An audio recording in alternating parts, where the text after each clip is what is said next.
Hello and welcome to week 2. So far we've talked about some very basic dietary guidelines. We've talked a little bit about the breakdown of some of the macronutrients through digestion and absorption. And this week what we're going to do is we're going to start off by going into the macronutrients.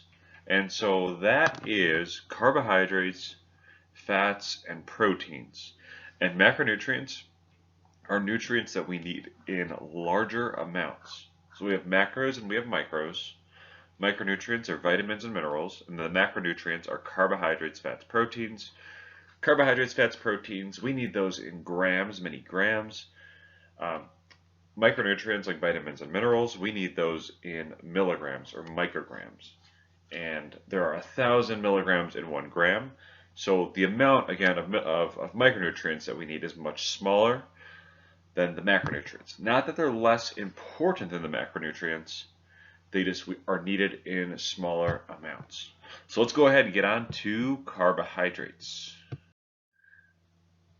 The first thing that I'd like to go over is the misconception of simple and complex carbohydrates. When you hear simple, you think unhealthy, you think sugar, and when you hear complex, you think healthy, lots of nutrients.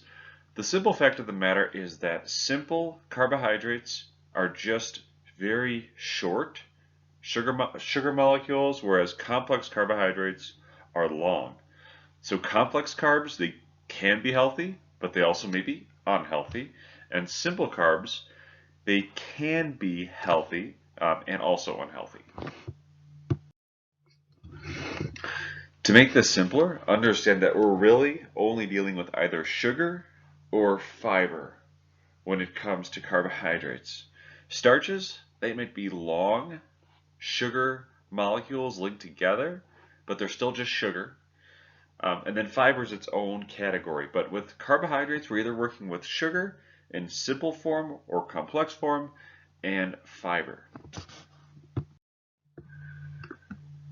So to elaborate that on a little bit more, sugar is sugar, and then starchy foods, those can be broken down into individual sugar units because they're just long chains of sugar.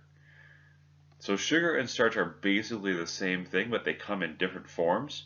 And then fiber is found in foods that have sugar and found in foods that have starch, but it has its own set of functions and roles in the body. So again, all non-fiber carbohydrates are just sugar.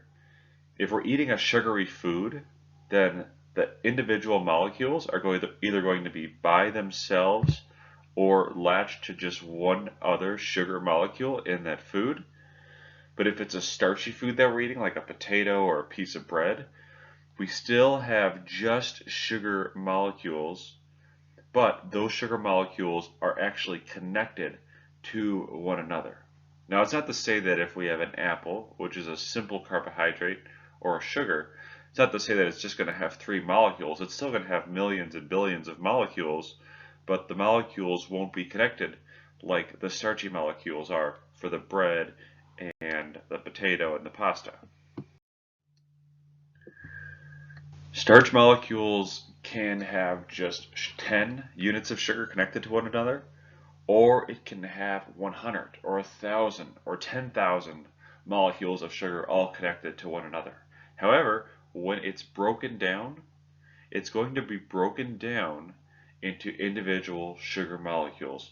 So we're going to tear apart that food when we chew it and send it through our stomach, but then we're also going to chemically and enzymatically break apart those individual sugar units so that our body has that final sugar unit, it can absorb it and then use that. And that's what happens when we break down starches.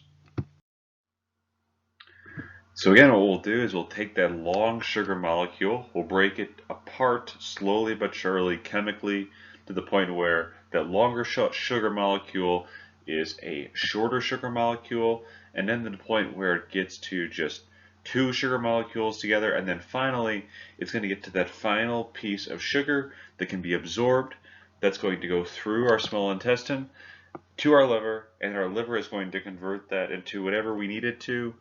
Largely carbohydrates are going to be converted into energy.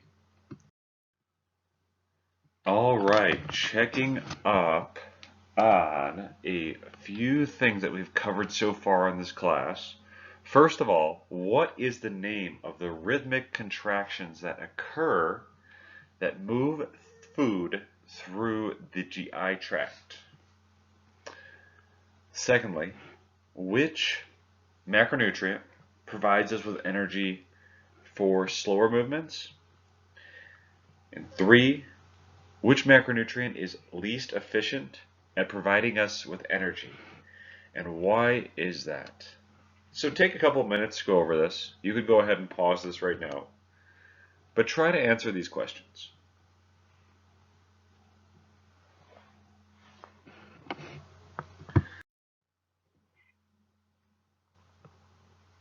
All right, so first of all, we have peristalsis.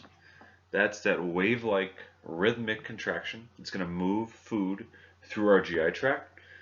That same type of movement is going to break apart food as well, but mainly it's going to move food through our GI tract that helps it go against gravity. Then we have fat.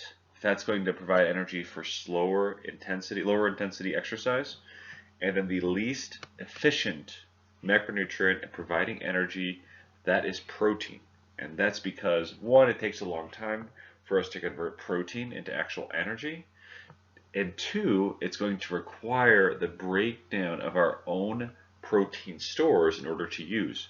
That means, because protein is found in our muscles, that means breaking down our muscle tissue in order to use that protein as energy. Now we're going to move on to carbohydrate processing. And we're going to talk a little bit about how our body breaks down, uses carbohydrates, and how different carbohydrates have different effects on our body. The overall outline of carbohydrate breakdown and digestion and usage is pretty much the same. What we're going to do is we're going to take longer units of carbohydrates and break them down into their simplest form. Should be pretty straightforward, right? Well, yes and no. I mean, that is what is going to happen. But there are different types of sugars, different types of carbohydrates. And then the foods that provide the carbohydrates, those are going to be broken down and have different effects on us. To understand carbohydrate processing, we have to understand insulin. Insulin is a hormone, and this hormone regulates how our body breaks down carbohydrates. So insulin is released from the pancreas, and it picks up sugar after it's absorbed and sent to the liver. And insulin is going to do one of two things. It's going to either store that sugar as fat or glycogen, the two forms of storage for carbohydrates, or we can use sugar as energy. It's really one of those two things. That's about it. The insulin functions in the last slide are actually really good. If we did not have insulin, our blood sugar levels would skyrocket to the point that we were put into a diabetic coma. So insulin is good. The problem is when we have too much insulin that's released. And that's going to happen from having an excess intake of carbohydrates. So if we release too many carbohydrates, because insulin is going to pick up as much sugar as we need for energy and then store the rest as either glycogen or fat. Once it has enough for energy, once it has enough for glycogen, it's going to convert the rest into fat. So excess carbohydrate intake is going to lead to excess fat storage. And on top of that, over time, our body is going to produce more insulin regularly if we have large insulin releases regularly.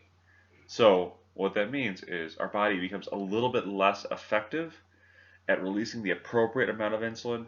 It's going to release too much over time, and that excess release of insulin actually causes us to crave more sugar. So it's kind of a cyclical process. And the long-term effect of something like this is diabetes. This is where the body does not produce any insulin, or the insulin that it produces is less effective. What we're looking at here is the release of blood sugar from different types of foods. So what you see in the dotted green lines across the middle of the screen, if you stay in the middle of those dotted green lines, you're looking at healthy blood sugar or healthy sugar/energy levels. What you see with the orange and the red lines is that you're getting too high, and then you're also dropping below that recommended range. And so what's going on when you have too high energy? Are you going to be getting these sugar highs and these energy rushes that you would typically get from coffee or energy drinks? No, you really shouldn't feel any differently.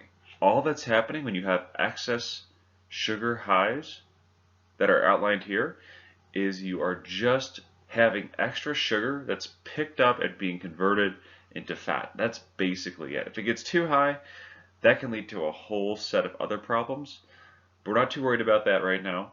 The important thing to remember is that if we get above that green line, what's going to happen is we are going to convert that extra sugar into fat. We're not going to feel any differently. If we stay in between those green lines, then we're going to feel pretty consistent and good, generally speaking, throughout the day. And then if it drops below that, then we're going to have an energy crash. We're not going to feel quite as good. It'll be a little bit low, a little bit down. The takeaway from that last slide should be that if we have unprocessed sources of carbohydrates, if we generally do that, then we're going to have something that looks more like that line in the middle that stays in that normal blood sugar range. And if we have processed carbohydrates, we're more likely to go up and down. Now, that's technically not always the case, but we're going to get that more so if we get healthy, unprocessed sources of carbohydrates and get generally appropriate amounts. Now, there's something that's called the glycemic index. This talks about how quickly foods break down into sugar. The higher the glycemic index, the quicker carbohydrates are going to convert into sugar. The glycemic index isn't always straightforward. Sometimes low glycemic index foods are unhealthy, which is kind of counterintuitive, and sometimes high glycemic index foods are healthy. So if you really have a good grasp on the glycemic index, then it's something that you could use to incorporate in your diet to figure out what carbohydrates are best. But generally, the best practice for getting good carbohydrate intake is not being too worried with something like this, and more so just getting unprocessed carbohydrates.